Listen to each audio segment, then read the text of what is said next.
창업정려 자금이 10년간 정액세를 내기 위해서 10년간 합산하는 대상에 포함이 안 돼요. 별도예요. 다 가능하기 때문에 창업정려 활용해서 자녀에게 부동산을 구입하게 해준다는 그런 방식도 가능하고요.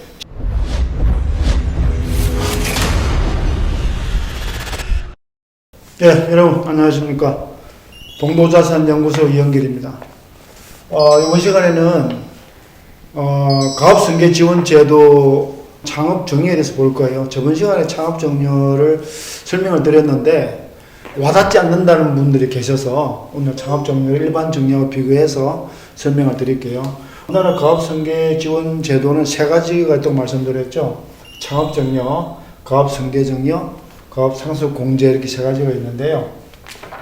사실 창업정려하고 승계정려는 정려세를 완전 감경해 주는 건 아니고요. 우선 일부 정려세를 조금만 내고 10%고 요거는 30억 넘어가면 20%잖아요. 그거를 상속 시까지 유예시켜 주는 거죠. 정려세가. 그죠?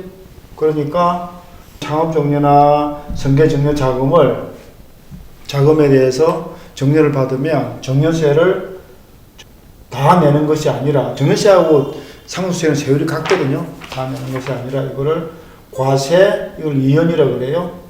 과세 이연을 시켜준다는 의미입니다. 언제까지? 부모님이 상속 개시될 때까지죠. 예. 상속 개시될 때까지 정려세의 과세를 이연시켜주는 역할을 한다는 거죠. 그렇게 되려고 그러면은 승계정려 자금과 창업정려 창업자금은 다 상속재산에다가 합산을 하는 거죠. 나중에 상속재산에다가 합산을 하는 거예요. 합산을 해서 상속세로 정산해야 된다는 거죠. 그걸 우리는 정산과세, 과세는 했다가 상속세에 정산과세를 하게 되겠습니다. 그죠? 이렇게 되어 있고, 그럼 거기에 반해서 가업상속공제라는 거는요, 상속세를 부과하기 위해서는 상속세 과세 표준이 정해져야 되잖아요. 과세 표준을 정할 때 과세 표준에서 상속재산을 공제를 해준다는 거죠. 뭐 기초공제, 배우자공제 그런 것처럼 가업상속 공제를 해주는 게 굉장히 큰 겁니다. 이 경우에는 기초공제를 해주는데, 기초공제를 해주는데 전에 잠깐 말씀드렸지만 최대 500억까지 해준단 말이에요. 그렇게 되면 이거 같은 경우에는 나중에 양도할 때 2월 과세를 하게 됩니다. 2월 과세가 뭐냐? 보세요. 피상속인이 처음에 설립을 했어요. 설립할 때 주당 5,000원으로 해서 설립을 했어요. 거기에 상속이 개시된단 말이에요. 그리고 여기에 7년이란 가업상속 기간이 지났습니다. 상속인이 여기에 상속할 때는 주당 20만원으로 계산되었어요. 20만원. 그리고 7년 지난 지금 30만원이에요. 그러면 7년 지난 지금 여기에서 상속인 처분을 할 때는 양도소득세를 내야 되잖아요. 그 양도소득 계산할 때 자기가 상속인이 상속받을 때 20만원으로 계산하는 게 아니라 취득원가를 여기 피상속인이 설립 처음에 취득한 가액을 기준으로 해서 양도소득세를 부과시킨다는 거죠. 그걸 2월과세라고 합니다. 즉 설립한 피상속인으로부터 상속인이 취득을 했지만 그 후에 팔 때는 요때 상속공제를 받았기 때문에 세법상 여기에 대한 소유권 이전을 보지 않는다는 거죠. 피상속인이 가진 거지를 그대로 가지고 있기 때문에 2월 과세를 한다는 겁니다. 요게 이제 간단하게 말씀드리면 가장 핵심적인 사항들이에요.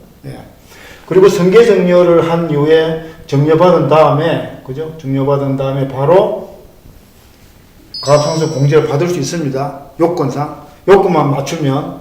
창업정려는 개별 기업도 되고 개인 기업도 되고 법인도 되잖아요. 근데 승계정려는요, 주식을 정의하는 거기 때문에 이건 법인만 되는 거예요. 법인만 되는 거고, 가업상속공제는 개인 기업도 되고 법인도 되고 다 되는 겁니다. 그리고 창업정려와 승계정려는 중복 적용이 안 돼요. 이걸 하든지 이걸 하나만 되는 거예요. 예, 그걸 기억하시면 되고, 그 다음에 나중에 이 정려세를 창업자금과 승계정려 이 경우에는 창업자금을 상속세를 다 포함을 시키는데, 이 정상가세할 때 상속세를 내야 되잖아요. 그럼 여기에 정려세 이미 납부한 거 있죠. 그죠? 그 납부한 거를 여기에서 공제를 해줍니다. 요 두 창업정려와 승계정려 자금은 기간 상관없이 20년이 되었던 30년이 되었던 상속세에서 합산을 하도록 되어 있어요. 상속세에서 이미 납부한 정려세도 공제를 해줍니다. 아무 공제 한도 없이 해줍니다. 그런데 하다 보면 요건 30억까지 되고요. 물론 10명 이상의 신규 고용 창출하면 50억까지 되죠. 요건 100억까지 됩니다. 그죠?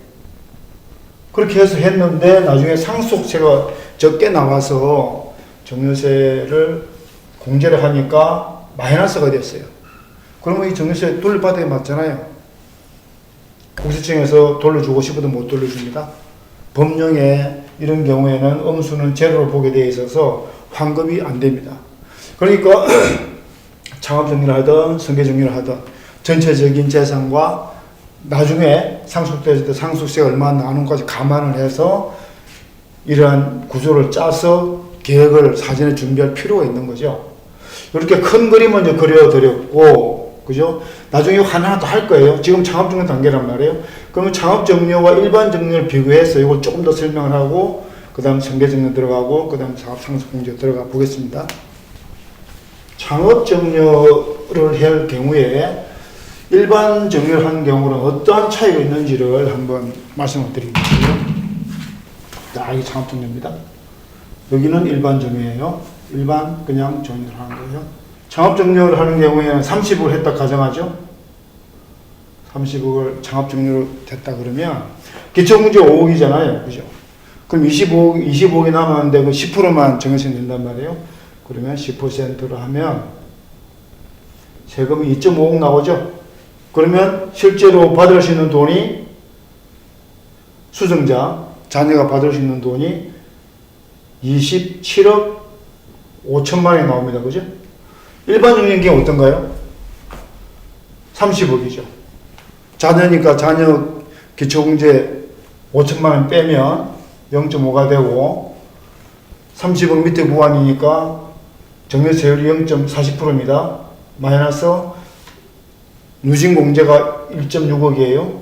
계산하면 10억 2천만 원 나옵니다. 그죠? 그럼 여기에서 10억 2천을 내고 나면 실제로 수증자 아들이 받을 수 있는 돈은 19억 8천만 원이죠. 여기 27억 5천을 받았는데 19억 8천만 원 밖에 안 된다는 거죠. 그럼 여기 차익이 얼마입니까? 7억 7천만 원 나오죠? 네, 7억 7천만 원 더하면 27억 5천 되잖아요. 그죠? 이 7억 7천만 원에 대해서 일반 정리를 하면은 국가에 현금을 납부를 해야 되는데 창업 정리를 활용하게 되면 가지고 있는 거죠. 아들이. 자녀가. 그럼 이 7억 7천을 가지고 언제까지 가지고 올 수 있느냐? 아까 말씀드렸지만 상속이 개시될 때까지. 즉 부모님이 정리해준 정여자인 부모님이 돌아가실 때까지 7억 7천을 활용할 수 있다는 거죠. 그죠? 근데 요게 7억 7천만 원으로 끝나는 것이 아니라 과거에 이거 창업정리 하기 전에 자녀가 아파트를 살 일이 생겨서 5억을 이미 정리해 준 사실이 있다고 가정을 해보죠. 5억을 더 추가로, 추가가 아니라 과거에 5억을 이미 정리한 게 있었어요.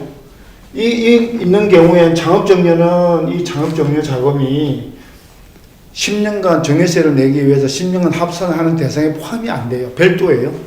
그러니까 기존에 과거에 5억이 있었다 하더라도 똑같이 27억 5천만 원을 활용할 수 있습니다.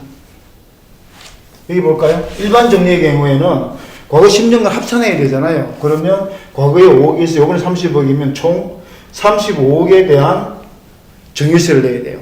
35억 마이너스 기초공제 0.5를 빼고 35억을 초과했으니까 증여세율이 50%란 말이에요. 마이너스 4.6, 기초공제 4.6억을 빼면 좀 계산 대략 해보면은 이게 12억 6천이 나오더라고요. 계산해보니까 12억 6,500원 좀 나와요. 그러면 이 12억 6천 다 내느냐? 그게 아니죠. 여기 5억을 증여받았을 때의 증여세 이미 냈잖아요. 5억에 대한 증여세 계산하면 간단하죠.